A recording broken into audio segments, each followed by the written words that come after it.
Pekerja muda di Indonesia dihadapkan dengan kenyataan kalau generasi mereka sulit buat memiliki rumah sendiri di masa depan. Alasan utamanya adalah harga rumah yang gak terjangkau dan pendapatan yang didapatkan juga masih sangat terbatas. Terlebih bagi yang memasuki fase awal karir. Pekerja muda harus bisa mengatur pengeluarannya ke banyak hal. Merespon persoalan itu, pemerintah mengeluarkan kebijakan peraturan pemerintah nomor 21 tahun 2024 yang mana mewajibkan para pekerja agar jadi peserta Badan Pengelola Tabungan Perumahan Rakyat atau TAPERA dan akan diimplementasikan tahun 2027. Artinya, nanti setiap pekerja harus menanggung iuran 3% dari gaji selain potongan pajak penghasilan, BPJS Kesehatan, BPJS Ketenagakerjaan, dan jaminan hari tua. Karena itu, wajar saja jika pada akhirnya banyak penolakan dari publik akan kebijakan terbaru itu. Untuk lebih lengkapnya, simak liputan berikut ini.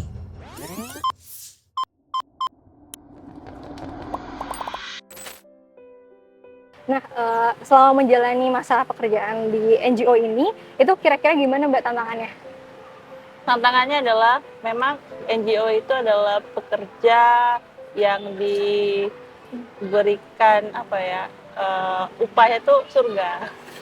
Iya, kan relawan seperti itu kan. Memang kita di NGO itu gajinya nggak terlalu besar dibandingkan swasta, namun memang kita ada kepuasan sendiri bisa pemberdayaan kepada masyarakat. Oke. Sejauh ini kalau misalkan dihitung udah berapa tahun sih Mbak menjalani bidang pekerjaan, entah itu di NGO ataupun di pekerjaan yang sebelumnya gitu, secara keseluruhan? Secara keseluruhan aku udah 3,5 tahun ya. Sebelumnya aku peneliti di pemerintahan, kemudian merasa ingin berkontribusi lebih di masyarakat, jadinya terjun ke dunia NGO, dan ternyata sekarang menikmati. Nah, melihat situasi itu, apa aja sih kira-kira tantangan juga gitu loh Mbak, sebagai pekerja muda yang udah 3,5 tahun ya bekerja di berbagai bidang, tapi secara spesifiknya sebenarnya sekarang fokusnya di NGO gitu. Ya, tantangannya tentunya inflasi ya. Pekerja memang kita diupah per bulan, tapi kadang-kadang dari pihak kantor itu tidak mempertimbangkan banyaknya peningkatan inflasi setiap tahunnya. Kadang-kadang harus nunggu 2 tahun dulu, karena kan pegawai sekarang kan 2 tahun di asesmen dulu apakah dia bisa naik gaji atau enggak. Padahal inflasinya setiap tahun itu sekitar 4%. Nah, kadang-kadang kita harus kayak mengakali itu. Nah, itu kadang-kadang beberapa perusahaan atau lembaga itu kurang sen dengan adanya kenaikan inflasi. Dan harusnya ada peningkatan gaji juga. Gaji juga gitu ya.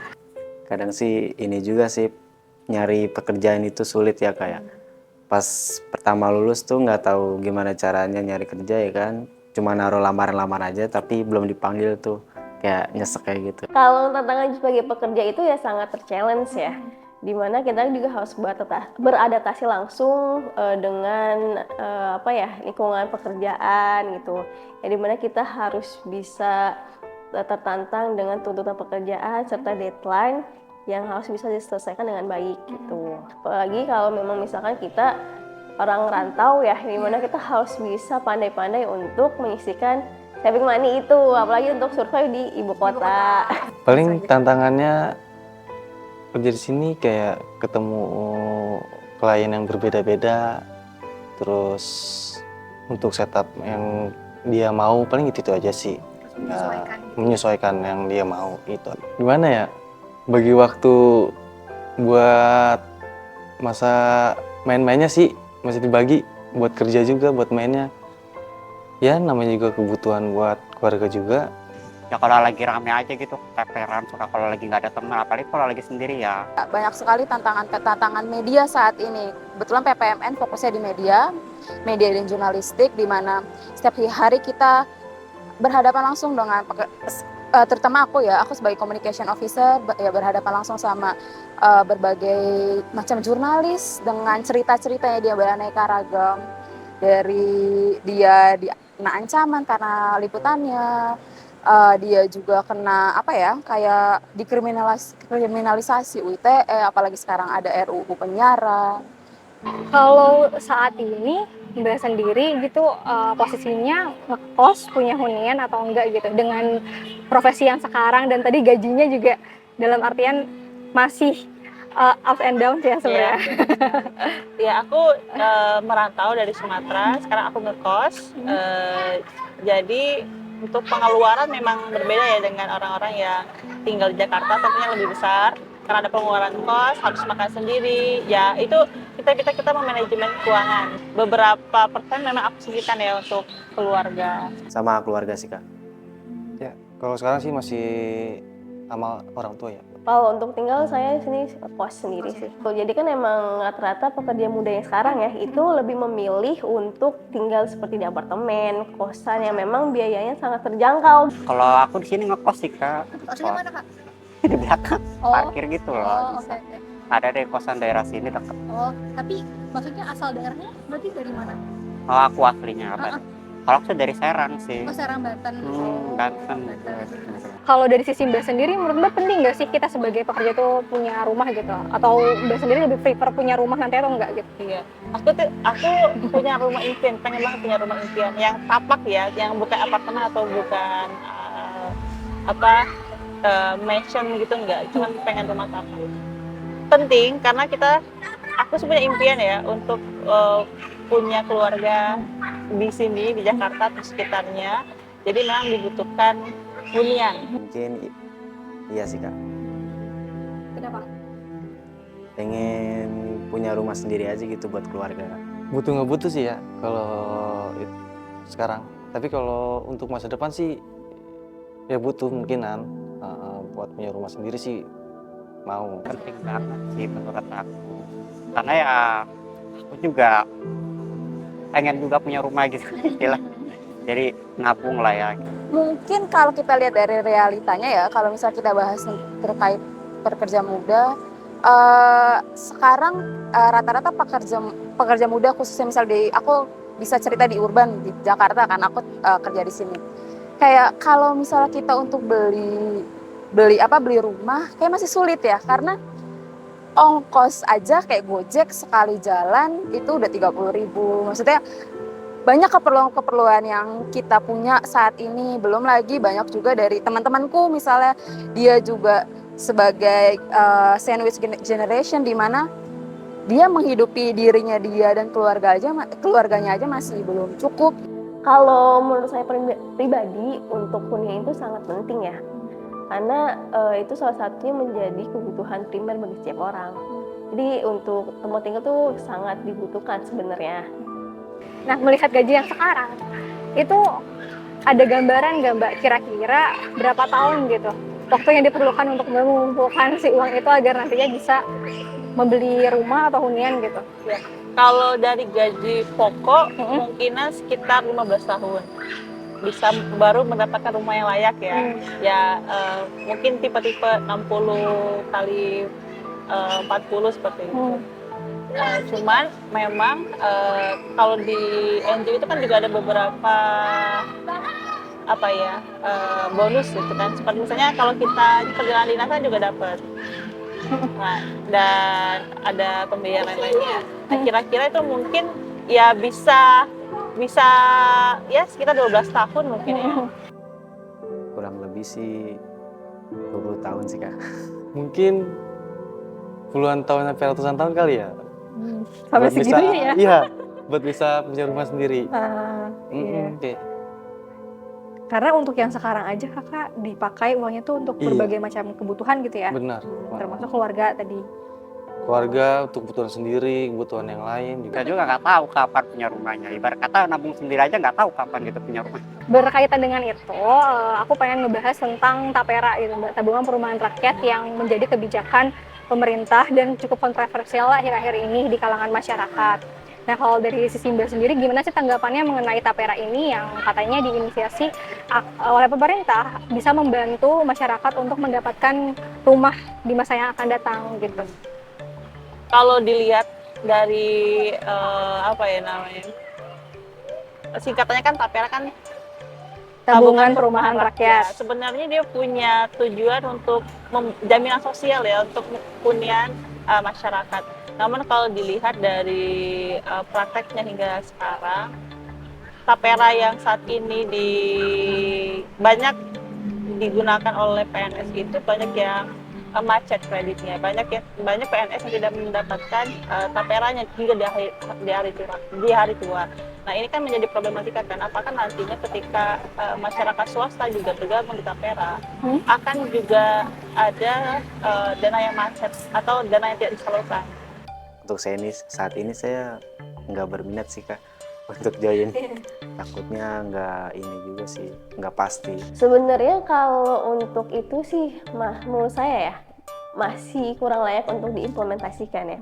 Karena kalau dibandingkan dengan kita ibaratnya dengan gaji UMR yang di Jakarta sekitar 5 juta gitu kan, dipotong dengan iuran 3% itu masih kurang masuk akal dengan harga nilai rumah yang harus dibeli gitu kan. Jadi menurut aku cara pengelolaan itu yang kita tahu dari pemerintah tuh belum secara jelas dan matang untuk diinfokan ke para pekerja gitu kan. Masih soalnya belum ada kepastian yang jelas ya untuk tapera ini. Untuk tahap-tahapnya, terus ujungnya gimana tuh masih belum jelas. Tapi benar masih belum setuju sih kalau untuk saat ini. Belum ada penjelasan semuanya. Jadi masalah sih menurut aku. Menurutku tapera masih kurang masuk akal ya kalau misalnya pemerintahannya sendiri belum turut intervensi terkait harga rumah, terkait lokasi hunian ataupun terkait kepemilikan tanah, karena kan itu ya sebenarnya buat mahal tuh hal-hal itu gitu. Jadi kan tapera dibuat untuk Gen Z, sedangkan realitanya yang kita tahu sekarang 9,8 juta Gen Z aja pengangguran, dia tidak punya pekerjaan. Jadi Gen Z mana yang dia sasar, dan kita tahu sendiri kemarin juga banyak lah gejolak penolakan terkait tapera itu gitu. Dari penolakan itu aja banyak banget orang-orang yang menolak itu, sedangkan Perpu ini, undang-undang ini, regulasi ini sejatinya harusnya dibuat untuk meringankan beban pekerja. Berarti kalau kayak gitu si tapera ini bisa dikatakan sebagai solusi atau enggak gitu Mbak? Untuk para pekerja yang pengen punya rumah. Tapera bisa menjadi solusi, bisa juga tidak menjadi solusi. Tinggal manajemen dari BP taperanya, apakah dia bisa mengelola dana dari masyarakat PNS maupun swasta, kemudian bisa disalurkan dengan benar sesuai dengan hitungan. Iya, sebenarnya solusinya adalah bagaimana pemerintah untuk meringankan harga tanah bukan dari tapera, karena kalau misalnya hitung-hitunglah gaji rata-rata, kita hitung KPR di Jakarta 5 juta, diambil 3% dari 5 juta berapa ratus ribu sih, dihitung-hitung sampai 10-20 tahun lagi pun harga rumah yang saat ini juga belum dapat, gimana harga rumah 10 tahun 20 tahun ke depan nanti. Jadi itu tuh uangnya untuk siapa, dan itu juga nggak semua kita bisa ambil uang yang kita simpan itu, dimana ada ketentuan sendiri. Orang yang bisa mengambil uang di tapera itu, uang hasil tapera itu orang-orang yang gajinya di bawah 7%, dan orang-orang yang baru mau beli rumah pertamanya dia itu baru bisa ambil tapera. Sedangkan sekarang bagaimana dengan anak-anak muda yang dia sudah menyicil rumah KPR di jauh sana, di lokasi jauh sana, dia harus ditambah beban lagi selain KPR, terus tapera, terus dan pajak-pajak lainnya lah. Jadi hampir 10% gaji dia dipotong untuk negara. Kalau menurut aku sih nggak setuju banget sih, karena ya gaji juga aku masih di bawah UMR-nya Jakarta. Ya nggak sih, di bawahnya lah ya, nggak UMR banget, itu aja di bawah. Kalau ada potongan lagi kan? Nah iya, kalau ada potongan lagi ya lu ngelingat tuh, ya nggak sih. Lu juga buat kebutuhan sehari-hari juga, apalagi nanti kalau ada kenaikan kayak beras, gitu atau apa gitu, segala macam lah, gitu. Jadi kan kalau misalkan kita hitungannya 3% dari gaji gitu kan, misalkan UMR 5 juta ya, terus dinilai, maksudnya kisaran nilainya kan 150.000 ya misalkan, atau 130 lah, dikali sekian bulan, ya kan, terus lalu dikali per tahun. Dan kita nggak kebayang itu berapa tahun lamanya kita harus mengumpulkan uangnya. Apakah bakal kerasa pembayarannya atau enggak gitu? Betul, itu sih ya mungkin jadi pertimbangan banyak orang, apalagi khususnya pekerja. Terakhir Mbak, apa harapan Mbak terhadap pemerintah dalam merespon isu tapera ini yang sangat kontroversial gitu? harapannya adalah pemerintah bisa membuat sistem tapera ini lebih baik ya. Bisa belajar dengan negara-negara seperti Filipina atau China yang telah membuat jaminan sosial itu yang lebih konkret. Mungkin di stop dulu sih Kak, karena juga kita kagak tahu juga itu maksudnya nabungnya gimana gitu, kurang jelas. Kita juga nggak ngontrol di sana juga ya kan. Kalau banyak peraturan bener takut. Baiknya dibatalin aja atau gimana? Ya dibatalin kalau bisa sih, ya mending tabung sendiri aja. Ya mungkin yang pasti-pasti aja ya kayak yang jelas aja pokoknya. Kalau harapannya sih dibilang untuk biar tidak menuai kontroversi yang berkelanjutan, mungkin dimatangkan dulu dari internal pemerintahnya seperti apa. Kita kan pasti mikirnya takutnya ada sisi-sisi di balik layar itu loh yang disalahgunakan, karena kan kita juga sudah pernah lihat di case lapangan sebelum program Tapera ini akan muncul gitu kan, kayak jam sosteknya mungkin anggarannya disalahgunakan dan lain sebagainya gitu kan. Mungkin aku berharap pemerintah kalau misalnya dia bilang Tapera ini adalah salah satu solusi untuk anak muda kita, kenapa dia nggak bikin solusi di mana 9,8 juta Gen Z yang sekarang tidak bekerja itu dikasih lahan pekerjaan gitu. Dan ya saya sih berharap kalau pemerintah itu ketika membuat regulasi dia harus berdiskusi sama serikat kerja, berdiskusi sama anak-anak muda yang sasarannya dia gitu, sebagai sasaran regulasinya dia saat ini.